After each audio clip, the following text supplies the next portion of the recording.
Continuando con el teorema de intercambio de fuentes, pero ahora cuando se tiene una fuente de voltaje y se desea cambiar por una fuente de corriente, nuevamente tenemos dos situaciones. La primera sería cuando el circuito que vamos a analizar cumple con lo que menciona el teorema, que dice que si yo tengo un circuito eléctrico para analizar y entre dos puntos de mi circuito tengo un circuito serie formado por una fuente de voltaje en serie con una impedancia o admitancia, yo puedo cambiar esa fuente de voltaje por una fuente de corriente en paralelo con la misma impedancia o admitancia.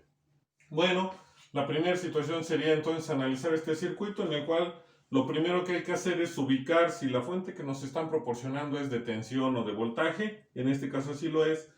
Pues el elemento más cercano a ella debe de estar conectado en serie, no importa si es una impedancia o admitancia. Si al momento de estar analizando el circuito, el elemento más cercano a la fuente de voltaje está en paralelo, no se puede aplicar el intercambio, no se puede realizar el cambio de la fuente de voltaje por una fuente de corriente. El enunciado me dice que si tengo una fuente de voltaje debe de estar en serie a una impedancia o una admitancia.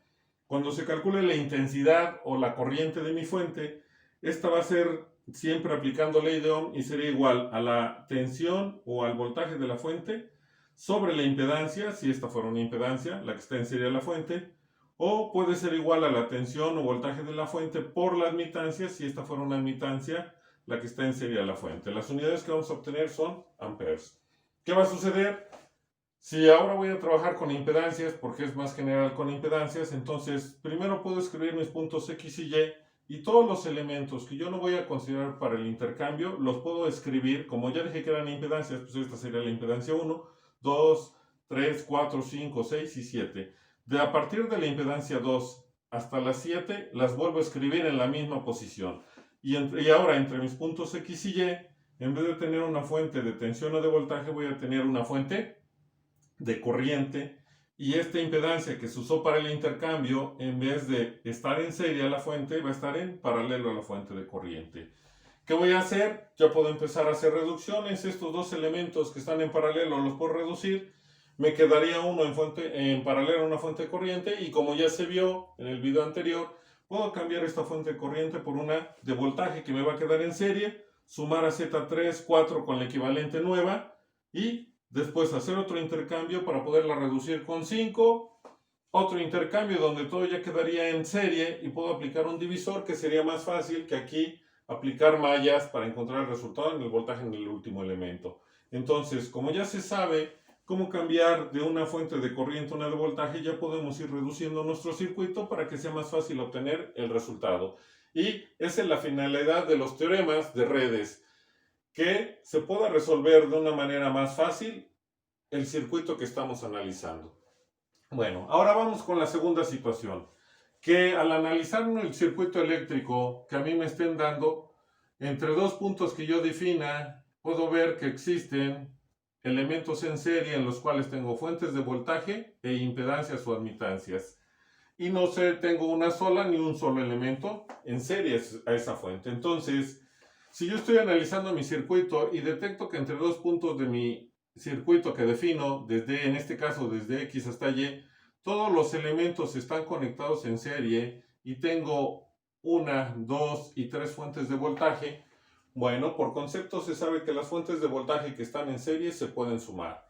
Y si tenemos impedancias en serie, para reducirlas se suman. Si fueran admitancias en serie, para reducirlas se aplicaría el inverso de la suma de los inversos. Tenemos la forma de reducirlas. Entonces, ¿qué hacemos? Pues hay que reducir tanto las fuentes como las impedancias o admitancias. Nuevamente, si a mí no me dan unidades en los capacitores, inductores y resistores, simplemente me dan un número imaginario para las bobinas o inductores y para los capacitores, y no me dan unidades en el resistor, me enfoco en las bobinas o en el inductor y en el capacitor. Siempre que el inductor tenga un número imaginario positivo, es una impedancia. Y siempre que el capacitor tenga un número imaginario negativo, es una impedancia. Entonces, si al observar o al analizar todos los elementos pasivos de mi circuito, todos los inductores tienen un número imaginario positivo, son impedancias. Y si todos los capacitores tienen un número imaginario negativo, son impedancias. Y eso implica que estas deben de ser resistencias. Si fuera el caso de que al estar analizando los elementos pasivos, el número complejo que tiene el inductor es negativo y el número complejo que tiene cada capacitor es positivo, entonces ahora estoy trabajando con admitancias.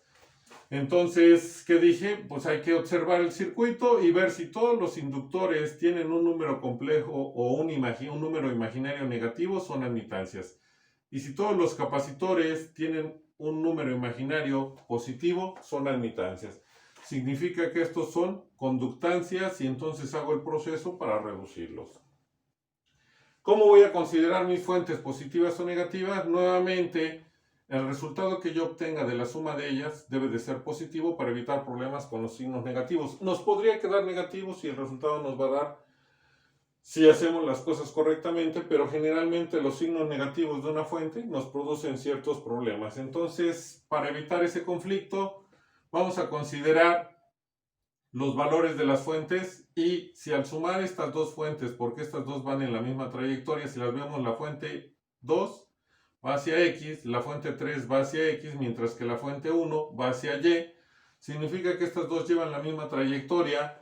Si al sumarlas y compararla con el valor de la fuente 1 es mayor la suma de estas dos, pues a esa trayectoria la vamos a considerar positiva y esta negativa. Si al sumarlas y compararlas con la fuente 1 este valor es mayor a la suma de estas dos, pues esta trayectoria es positiva y esta es negativa. En este caso, para esta estructura estoy considerando que al sumar estas dos va a ser su valor mayor que la 1. Entonces, ¿qué digo? Mi fuente equivalente, que le estoy llamando A, va a ser igual a la fuente 2 más la fuente 3 menos la fuente 1 porque lleva una trayectoria contraria a la de la fuente 2 y 3. La impedancia equivalente, ya lo mencioné, si fueran impedancias, al reducirlas por estar en serie sería sumarlas nada más. La impedancia equivalente, bueno, si fueran admitancias, al reducirlas como están en serie sería el inverso de la suma de los inversos. Una vez que yo obtenga eso, pues entonces escribo una sola fuente de voltaje en serie con una impedancia o admitancia.